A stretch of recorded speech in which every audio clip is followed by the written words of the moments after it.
Bonjour, bonsoir tout le monde. J'aimerais vous parler de l'antisémitisme.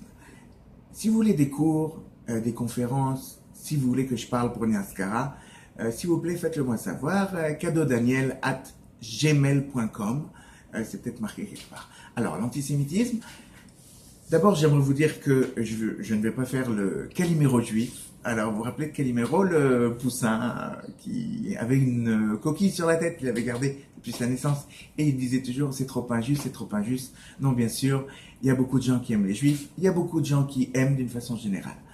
Alors, il y a un antisémitisme qui peut venir d'une haine générale. Par exemple, il y a une idéologie qui peut bien partir au début, et après ça peut tourner vers le racisme.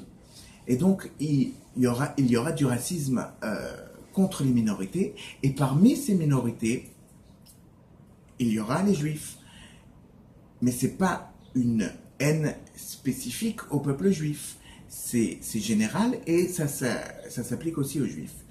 Et il y a une haine du juif spécifique. Alors, il y a une Gemara, Shabbat, dans le Talmud, Shabbat Petet Amud Aleph. Là-bas, il y a marqué, j'ai mon petit papier, Maï Ar Sinai, Ar Sheyarda Sina Leovde Kochavim ou Mazalot Alav. Voilà. Alors, il y a Rashi, il y a le En Yaakov, si vous voulez aller voir, qui parle d'un Midrash, de Rashi dans Echa. Pourquoi le mont Sinaï, c'est là-bas où il y a eu, où Dieu a donné la Torah? Pourquoi ça s'appelle Sinaï? Parce que ça a amené la haine dans le monde, c'est-à-dire les autres peuples.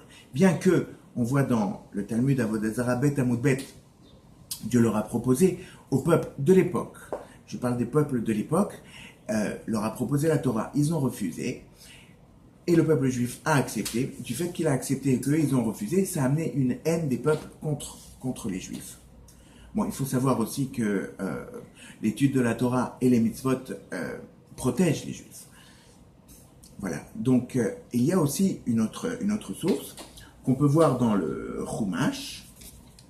Alors, c'est dans Vaishlach 33:4.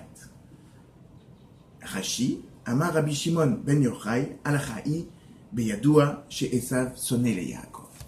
Esav haï Yaakov, deux frères, Esav et Yaakov, Jacob, Israël. Et donc, Esav haït Yaakov. Et ses descendants haïssent les Juifs. Donc, c'est une autre source de haine. Mais maintenant, qui est Esav? Alors, nous avons encore un Talmud, Avodah Zarah Yud Amud Bet, Beose Maase Esav. Là-bas, il y a la notion de Beose Maase Esav. Quand Esav est Esav, quand il se comporte comme Esav. Mais quand et Esav, c'était une personne pas recommandable, terrible. Si vous voulez aller voir, Tratet Zayin Amotpet, il n'était pas recommandable du tout. Mais quand une personne agit différemment, agit par amour, avec de la tolérance, avec des valeurs qui correspondent aux valeurs de la Bible, de la Torah, alors là, c'est différent.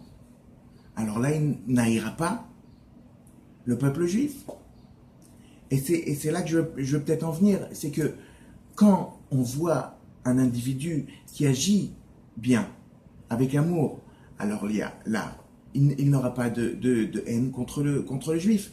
Et pareil pour ce que j'avais dit avant, toute cette haine qu'il y avait que le peuple juif a reçu la Torah. Mais si la personne a des valeurs qui correspondent aux valeurs de la Bible, alors là, il n'y aura pas de haine. Bye bye.